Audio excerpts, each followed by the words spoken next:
que l'ALR prévient-elle la survenue d'une douleur persistante post-opératoire? Et j'aimerais revenir avec vous sur ce qu'est une douleur chronique post-opératoire. Je vous rappelle que la définition d'une douleur chronique post-opératoire, c'est une douleur qui va survenir après l'intervention, qui va persister plus de 3 mois, qui ne va pas avoir de lien avec une douleur préopératoire et pas de lien avec une complication post-opératoire. C'est quelque chose qui est extrêmement fréquent, qui atteint tous les types de chirurgie, que ce soit d'une chirurgie fonctionnelle ou une chirurgie vitale, quel que soit le type d'incision, les petites, les grandes. Et c'est extrêmement fréquent, puisque 20% à peu près, hein, vous avez vu le tableau tout à l'heure, des patients, après une chirurgie, peuvent avoir des douleurs chroniques post-opératoires. Mais un certain nombre d'entre eux, 5%, on dit qu'ils vont avoir des douleurs très intenses, très invalidantes, 5%. Et puis, il y a une part importante de douleurs neuropathiques dans ces douleurs post-opératoires. Ah, ça vous est rendu. Et une part importante de douleurs neuropathiques post-opératoires. Et puis, il y a certaines chirurgies qui donnent plus de douleurs chroniques post-opératoires, comme la mastectomie ou la thoracotomie. Alors, ce que je vais vous dire aussi, c'est que ces douleurs chroniques post-opératoires ont été pour longtemps sous-diagnostiquées, mais depuis récemment, elles ont été classées dans les pathologies de l'ICD-11, la dernière classification internationale, qui les a donc bien classifiées dans les douleurs chroniques post-traumatiques. Dans les études cliniques que je vais vous montrer, le diagnostic de douleurs chroniques post-opératoires, en fait, il s'est limité à leur diagnostic le plus frustre, l'incidence. Est-ce qu'il y a une douleur ou est-ce qu'il n'y a pas de douleur? Et ça, c'est très limitant. En plus, on regarde juste le seuil de l'intensité de la douleur avec beaucoup d'hétérogénéité. Je vais vous poser une question, vous. Avec donc un seuil d'intensité qui peut être variable. Des fois, on dit que plus de 1 de douleur sur une VA sur 10, c'est une douleur chronique. Parfois, c'est plus de 3. Le regard, à quel moment on regarde la douleur chronique post-opératoire, est également très variable. Et malheureusement, dans les douleurs, dans les études cliniques, très peu regardent les caractéristiques, et particulièrement les caractéristiques neuropathiques qui sont extrêmement fréquentes. Et puis, dans la vraie vie, en fait, c'est vachement plus compliqué que ça, puisque les douleurs chroniques post-opératoires font partie des douleurs chronique, donc d'une vraie maladie, avec tout ce que ça entraîne. Ce n'est pas seulement une douleur avec une intensité, c'est des troubles du sommeil, c'est des troubles de l'humeur, c'est un retentissement social majeur qui est extrêmement invalidant. Donc, c'est une prise en charge, une approche qu'on dit bio-psycho-sociale, biologique, psychologique et sociale. Et la chronicisation de la douleur est également quelque chose qui est de multiples facteurs. C'est-à-dire que ça commence dès le préopératoire, ça va pendant le péropératoire et ça continue en post-opératoire. Et de nombreux facteurs qui vont interférer, comme vous a montré Mouna tout à l'heure, qui sont des risques de facteurs biologiques, psychologiques, mais également de prise en charge. Et puis, je voulais surtout insister pour vous, dire que finalement, notre fenêtre d'anesthésie, elle est très, très étroite. Elle n'est que de quelques heures dans ce parcours. Et ce serait un peu illusoire de dire qu'il y a une chose qui va tout modifier. Donc, OK, on est là avec la LR. On va discuter de la LR aujourd'hui. Mais sachez qu'il y a beaucoup, beaucoup d'autres choses qui rentrent en compte dans la chronicisation de la douleur. Alors, on va maintenant se centrer sur la LR, pourquoi et comment elle pourrait avoir un effet. Sur la physiopathologie, je vous rappelle que un traumatisme, la chirurgie est un traumatisme à la fois physique et psychique. Et sur le plan physique, il va entraîner deux types de traumatismes. Un traumatisme nerveux, un traumatisme tissulaire qui va entraîner une cascade d'événements inflammatoires autour de l'incision et qui va entraîner, selon l'intensité et la durée, des modifications du système nerveux central, avec la sensibilisation du système nerveux central, essentiellement par les récepteurs NMDA, mais pas seulement. Et cette sensibilisation du système nerveux central peut entraîner une chronicisation. Maintenant, on sait très bien qu'il y a plusieurs facteurs qui vont jouer un rôle dans cette sensibilisation, dont les opioïdes qui sont nécessaires pour traiter la douleur, mais également il a été montré qu'ils pouvaient donner des sensibilisations centrales, le vécu du patient, les prédispositions acquises, la génétique, et également des facteurs psychologiques. Et tout ça, ce n'est pas quelque chose qui se passe en on-off, ça ne se passe pas en un moment, ça se passe sur le temps, au cours du temps.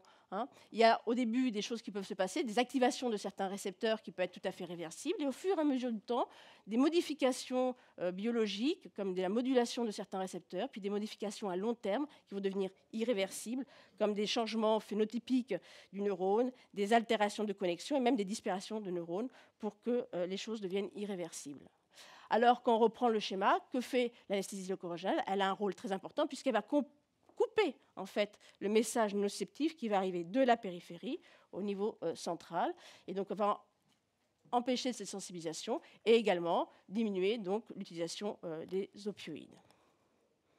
Alors là, je vous ai repris un petit peu des grands mécanismes qu'on retrouvait dans la sensibilisation, à la fois périphérique, spinale et supraspinale, qui ont été décrits dans la littérature. Et vous voyez en rouge tout ce qui a été montré chez l'animal où l'ALR pouvait diminuer. Donc bien sûr, quand on fait une ALR, on coupe donc cette sensibilisation. Donc on a une diminution de la sensibilisation des récepteurs NMDA, une diminution de l'activation gliale, une diminution de la modification de l'expression génomique que je vous ai dit, mais également, en périphérie, il va y avoir une diminution de la réponse inflammatoire, une diminution de la réponse inflammatoire neurogène, etc., etc., ce que Mouna a montré sur l'action des anti-inflammatoires également, qui ont une activité propre. Un point important également, c'est que la durée de la douleur en douleur aiguë est quelque chose d'important. Ça, c'est un travail européen coordonné par Dominique Fletcher, qui a montré que dans les 24 premières heures, le temps qu'on passe avec une douleur sévère est un facteur de risque de chronicisation. Donc il n'y a pas que l'intensité, il y a ce temps qu'on passe avec cette douleur pendant les 24 premières heures. Vous voyez qu'un patient qui passe 1 heure avec une douleur sévère la première 24 heures a peu de chances d'avoir des douleurs chroniques, et celui qui passe 24 heures avec une douleur sévère arrive à 80% de douleurs chroniques. Et donc, la meilleure solution pour éviter cette douleur intense et qui dure, c'est l'analgésie loco-régionale. Vous le savez tous, là j'enfonce une porte ouverte, mais il fallait le montrer, et là, dans une méta-analyse regroupant 19 études, 600 patients, montre que l'ALR, et si on la continue sur les premières heures, c'est ce qui est le plus efficace par rapport aux opioïdes, à 24, 48 et 72 heures. Alors chez l'animal également, ça c'est une étude Princeps d'une équipe française de Dr Riva, qui a montré que chez l'animal, dans le modèle d'incision plantaire, on peut retrouver, quand on refait de l'ALR de façon répétée, en aigu pendant la phase active, et puis à long terme, parce que chez le rat, quelques jours, c'est dû de la douleur chronique, on avait une diminution des douleurs à long terme. Chez l'homme, les études Princeps qui ont montré l'intérêt de l'ALR dans la chronicisation, ça a été d'abord toutes les études qui ont montré que l'ALR diminuait la sensibilisation centrale, avec la mesure de l'hyperalgésie péricicatricielle ici, qui est en fait un reflet de la sensibilisation centrale. Donc ça, c'est les travaux de Patricia Lavandome qui montrent que quand on fait une péridurale, la sensibilisation centrale diminue à court terme. Et à long terme, d'autres travaux, ici dans la thoracotomie, donc une chirurgie qui donne beaucoup également de douleurs chroniques post-opératoires, on a l'ALR, une diminution de l'hyperalgésie avec une efficacité à long terme, avec une diminution de la douleur chronique à long terme, et une diminution également de la douleur neuropathique à long terme. Je crois qu'elle était par là, les résultats. Alors, maintenant, si on regarde la littérature sur les essais contrôlés, randomisés, dès 2012, on avait une alerte en disant c'est super, il faut faire de l'ALR et on diminue la douleur chronique, avec cette méta-analyse de la Cochrane en 2012 qui avait mis le focus sur l'intérêt de la péridurale pour diminuer les douleurs post-thoracotomie et l'intérêt du bloc paravertébral pour diminuer les douleurs post-mastectomie. Et vous savez, donc, c'est deux chirurgies les plus pourvoyeuses de douleurs chroniques. Quand vous regardez ça, en effet, ça va dans le bon sens. Mais vous pouvez faire tout de suite une critique, et d'abord, elles étaient très critiquées, ces méta-analyses. Pourquoi ? Comme ça, vous avez confiance en tout ça ? Non, parce que, en fait, il y avait très peu de malades qui étaient inclus dans ces études. Finalement, c'était 5 études, avec au total moins de 100 patients presque, on va dire. Donc pas grand-chose comme preuve, donc elles avaient été critiquées, mais le temps a passé, et en 10 ans, depuis 2012, il y a eu plus de 50 nouvelles études, à peu près 3100 nouveaux patients qui ont été inclus, des nouveaux modèles chirurgicaux qui ont été inclus dans tout ça, et donc on a pu faire des nouvelles méta-analyses. Pourquoi c'était nécessaire ? Parce que de toute façon, si on les prend les essais les uns à un, ils sont tous très controversés. Vous avez des nouvelles, donc ici vous avez toutes les nouvelles chirurgies qui ont été incluses dans ces études. Les études en faveur de l'ALR, les études qui sont contre l'ALR, plutôt en faveur des opioïdes, et puis celles qu'on ne sait pas trop comment les classer, qui n'avaient pas de différence. Et puis beaucoup dans les interventions, il y avait l'ALR en bolus, en continu, il y avait les infiltrations et il y avait également les injections, les perfusions d'anesthésiques locaux qui étaient comme intervention décrite.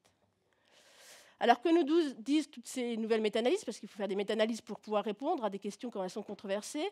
En thoracotomie, on a, vous voyez maintenant, une dizaine d'études qui va également toujours dans le sens de l'intérêt d'une péridurale dans la thoracotomie. Alors, dans la lecture de cette méta-analyse, on va voir que ça va dans le sens donc, de la diminution des douleurs chroniques. Oui, ça va dans l'intensité, elle semble importante, parce qu'on est autour d'une diminution de 50% des douleurs chroniques. OK, c'est significatif, le diamant est du bon côté. Mais encore, même si on a plus d'études, même si dans ce modèle, maintenant, on arrive à peu près à 500 patients, on peut rester un petit peu réticent sur le nombre de patients inclus, qui peut-être n'est pas optimal pour répondre à la question. Et donc, la confiance, quand on regarde dans les Cochrane, c'est un grade de 3. Donc, l'effet susceptible peut être proche de l'estimation, mais il peut encore être modifié par des nouvelles études. Une nouvelle chirurgie qui a été étudiée, la LR et la césarienne, locale ou loco-régionale, donc les douleurs à 3 à 6 mois, je crois qu'ils rentraient, donc peu d'études, pareil, de nouveau, la même question, un grade à 3, ça va dans le bon sens, ça diminue, mais peut-être pas encore assez d'études pour montrer tout ça. La LR, la chirurgie du sein, donc dans l'intérêt du bloc paravertébral, ça c'est un travail qu'on avait fait dans notre équipe, avec pas mal d'études. Et l'intérêt de ce travail, ça a été une des premières qui a regardé la douleur neuropathique, cette caractéristique qui finalement est peu évaluée. Donc on a regardé, est-ce que c'est intéressant pour prévenir la douleur neuropathique? Et là, on va quand même dans le bon sens, ça diminue également à peu près de 50%. Et on arrive quand même à un nombre beaucoup plus conséquent de patients, puisqu'on arrive autour des 2000, quelque chose qui est vraiment optimal pour répondre à la question. ALR et chirurgie du sein, il n'y a pas que le bloc paravertébral, il y a les infiltrations locales également qui ont été étudiées. Également, ça va dans le bon sens, pareil, avec encore pas insuffisamment d'études. Voilà ce qu'on a un petit peu sur ces études contrôlées randomisées qui comparent les deux. Maintenant, il y a d'autres études qui sont un peu isolées, qui s'intéressent à des points précis. Est-ce que c'est intéressant, par exemple, de prolonger l'anesthésie loco-régionale pour diminuer la douleur chronique? Et ça a été montré, par exemple, dans le genou, 560 genoux, 3 groupes, un où on faisait un bolus, un où on faisait en continu, et on regardait donc.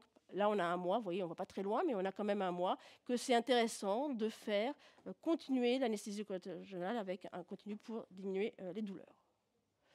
Encore la même chose, ici, cette fois sur la mastectomie. Est-ce que c'est intéressant de faire continuer l'analgésie sur 24 heures? Et on voit que sur la douleur fantôme, c'est intéressant de faire une infiltration continue. Et puis, cette étude assez originale, qui est plutôt une étude observationnelle sur les patients qui vont être amputés, et on leur mettait un cathéter, et puis on cathéter pendant plusieurs semaines, cette fois-ci. Et puis, à des moments donnés, on arrêtait la perfusion, on voyait si le patient avait mal ou pas. S'il avait mal, on poursuivait le cathéter, et s'il n'avait pas mal, à 2 fois de reprise, on enlevait le cathéter. Et vous voyez que ce travail, qui n'est pas comparatif, mais montre des taux de douleur post-amputation très très bas, 6%. C'est très très bas, parce que vous savez à combien est à peu près la douleur post-amputation? On est autour de 50%. C'est une des douleurs qui donne, une des chirurgies qui donne le plus de douleurs neuropathiques. D'autres études ciblées, celles-là, qui ont regardé le timing, à quel moment il fallait faire la LR. Et bien là, c'est pour la thoracotomie péridurale, c'est clair, il faut le faire avant, c'est mieux qu'après. Donc il faut commencer la loco-régionale pour couvrir l'ensemble du geste douloureux, donc le faire avant la chirurgie. Autres travaux également sur le timing. Ici, cette fois-ci, c'est de nouveau les amputations. C'était un petit effectif, mais intéressant parce qu'ils ont mis la péridurale avec avant, pendant ou après. Ils ont fait toutes les combinaisons possibles. Et toutes les combinaisons possibles, celle qui marche mieux, c'est quand on la commence bien avant, 48 heures avant, qu'on la continue pendant l'intervention et qu'on la poursuit 48 heures après. Et puis, ce dernier travail aussi, que j'ai trouvé très, très intéressant, qui s'intéresse à ce que finalement, il y aurait certains patients qui pourraient bénéficier mieux de l'anesthésie loco-régionale que d'autres. Et là, ils ont fait 2 groupes en fonction du catastrophisme. Donc, c'est les patients qui ont une tendance à amplifier la douleur. Et là, c'est sur la mastectomie, donc une étude observationnelle. Ils ont regardé ceux qui n'avaient pas de catastrophisme élevé, dans un score de catastrophisme élevé, par un questionnaire, et ceux qui avaient un score de catastrophisme élevé. Et qu'est-ce qu'on observe? Vous voyez, ici, on va regarder peut-être le deuxième, là, à 6 mois. C'est que ceux qui avaient un catastrophisme élevé bénéficiaient plus de l'ALR. Il y avait une différence entre ceux qui avaient une ALR et pas une ALR dans la prévention de la douleur chronique. Donc l'intérêt de cibler, d'individualiser notre prise en charge. Voilà, donc finalement, qu'est-ce qu'on peut dire? On a beaucoup d'éléments physiopathologiques pour dire pourquoi la LR serait intéressante pour prévenir la douleur chronique. On a des études chez l'animal. On a des méta-analyses qui continuent à augmenter en nombre, qui regardent plusieurs modèles chirurgicaux, qui regardent différents types d'anesthésie loco-régionale, des infiltrations, des périnerveuses et des différents types de douleurs, parce qu'on voit arriver la douleur neuropathique qui commence à être évaluée. Et puis des études spécifiques qui vont dans le même sens. Donc tout ça converge pour dire, bah oui, il semblerait qu'il y ait quelque chose qui se passe et que c'est intéressant de faire de l'ALR, avec des recommandations qui, en fait, pour l'instant, que ce soit la SFAR ou la SFETD, ça c'est des recommandations communes qui sont juste ciblées sur les patients qui vont être amputés. Il est important de faire une analgésie loco-régionale chez les patients amputés, à la fois chez les adultes et les enfants, car elle procure une analgésie post-opératoire de qualité et diminue l'incidence des douleurs du moignon. D'accord. En niveau recommandation, on n'a pas d'autres recommandations à l'heure actuelle, mais aussi une réflexion que j'amène, je vous invite à réfléchir dessus, c'est-à-dire que les douleurs, les interventions chirurgicales majeures qui sont très douloureuses, la décision de faire une anesthésie loco-régionale, finalement, est simple. Il faut la faire. On va la faire et cette décision est facile à prendre. Mais pour toutes les chirurgies qui sont mineures, les patients sortent, c'est beaucoup plus difficile parfois de faire une anesthésie loco-régionale et de la faire poursuivre, etc. Donc peut-être que celle-là, il faut la réserver à des patients qu'on a ciblés comme plus vulnérables à la chronicisation en préopératoire. Donc les messages cliniques clés, qu'est-ce que je voulais dire? Finalement, l'ALR, si on fait en NNT, en nombre de patients qu'il faut traiter pour diminuer la douleur chronique post-opératoire, on peut dire que dans la chirurgie du thorax, on peut dire à un patient sur 3. Dans la chirurgie du sein et de la césarienne, il faut mettre en place une ALR sur un patient sur 5 pour avoir un bénéfice sur la douleur chronique à long terme, donc sans modération, et couvrir le plus longtemps le geste douloureux, si c'est les messages qu'il faut retenir. Voilà ce que je voulais vous dire. Et je voulais dire que la SFA et la SFETD a travaillé, a collaboré sur un joli livre, le livre blanc de la douleur, sur la douleur chronique post-opératoire. Vous pouvez scanner, il est gratuit ce livre, vous pouvez scanner le petit logo là et vous l'aurez, avec plein de fiches pratiques. Donc il n'y a pas que l'ALR, mais on parle de l'ALR. Et tous les moyens, que ce soit du préopératoire, péropératoire et post-opératoire, pour prévenir la douleur. Et c'est des fiches très, très, très pratiques que vous pouvez mettre entre toutes les mains. Merci.